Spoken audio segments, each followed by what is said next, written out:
guys, Galaxy back here with another repair video. I'm going to try shooting this again because the first recording my camera died and the footage didn't save, which is a little unfortunate. That means I have to take this controller apart twice to actually show you what I'm talking about. So first off, we have our controller.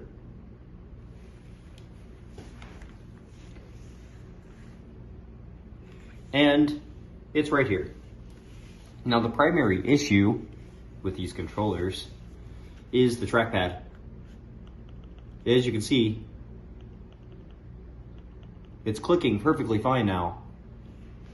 And that's because I took a knife and cut out a small tiny square of plastic from a lunch meat food container, which is really thin, hard plastic, which is what a Reddit post that I read actually recommended. So I thought I'm just going to make a video here and share with you the fix and that it actually works. So let's get cracking and pry this controller apart and actually show you what I've done. It's a very simple fix and it costs $0. So unfortunately, regarding the flaw with these controllers and the trackpad jamming up and not clicking at all anymore, their new controllers, or refresh controllers, don't really have any kind of fix for this design flaw. And their newer headsets like the HTC Vive Pro 2 and HTC Vive Pro I are still shipping with these flawed controllers, which is pretty unfortunate. For the average consumer, if this were to happen, it wouldn't end very well because they wouldn't be able to fix anything. Now with that off, we can take our screwdriver and unscrew the two screws that hold this together. Well, I actually forgot to put them in. It's a good thing that the camera died, so I actually caught that mistake. And I'll use my finger to pry apart the chassis.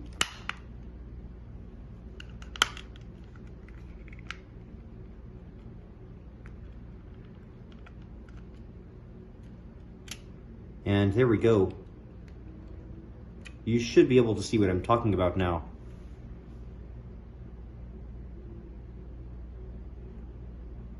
This small plastic piece here is what I've rigged. I've basically placed a small plastic sheet in between the rubber disc from the control on the bottom of the control arm that touches the dip switch in the center of the trackpad.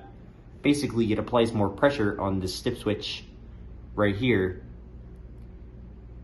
from this rubber nub on this control arm, and it effectively gives it enough pressure, even with the disc being crushed in with the additional sheet of plastic on top. It clicks again nicely, almost like as if it's brand new. So this is a very cheap $0 fix and should be very effective for anyone wanting to fix their controllers.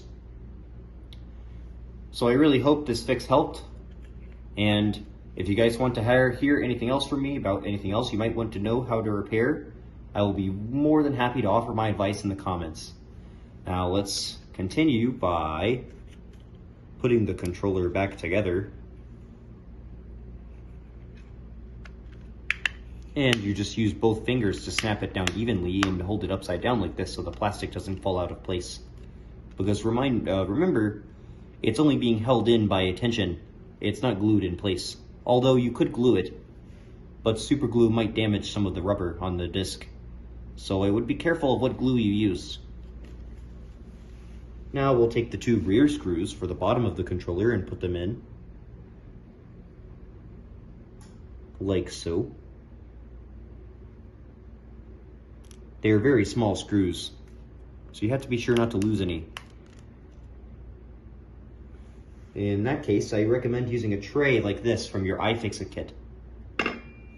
It might not look like it has any use at first, but it is very good for holding screws.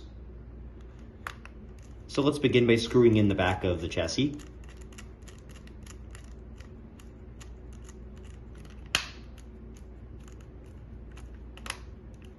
If I can find the threads.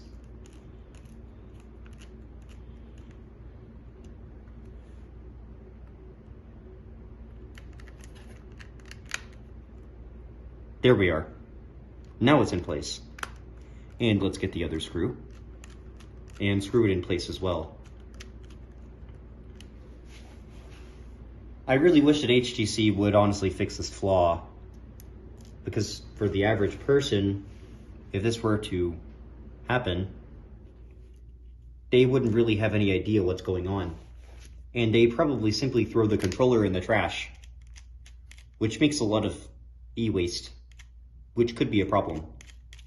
E-waste is already a problem, so HTC refusing to fix the controllers almost seems like they want them to break on purpose, just to make more money.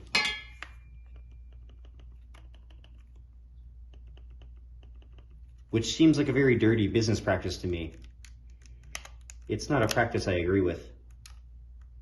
I think that companies, regardless of profits, should try to make an effort to allow people to have working devices that don't fail, especially if the company is aware of the problem.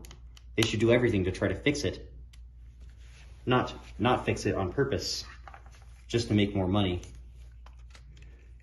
Now we start by popping on the bottom saucer to finally finish reassembling the controller.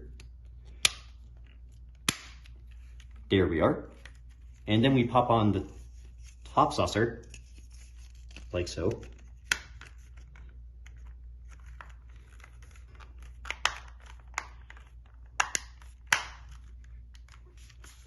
And now I can put in the bottom 3 screws. After that, it should be good to go. So let's start with screw number 1.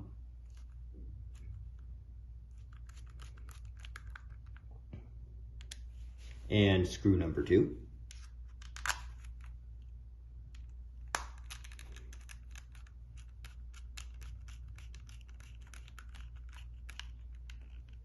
And finally, screw number 3.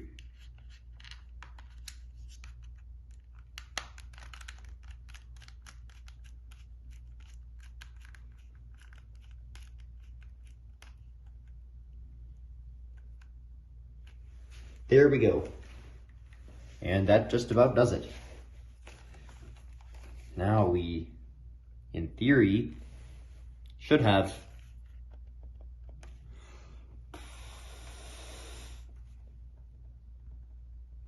two working controllers.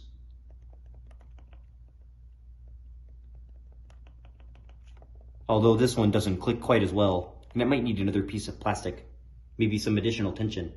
This one seems to have gotten a little bit more abuse, but it does click fine for now, so I'll leave it. And that's all, folks. If you guys have any other suggestions for me in the comments, do like and subscribe if you like this video, and share it to anyone that might need it. This has been Galaxy with Galaxy Repair Group, and I hope you guys have a wonderful rest of your day. Good evening. Have a nice night.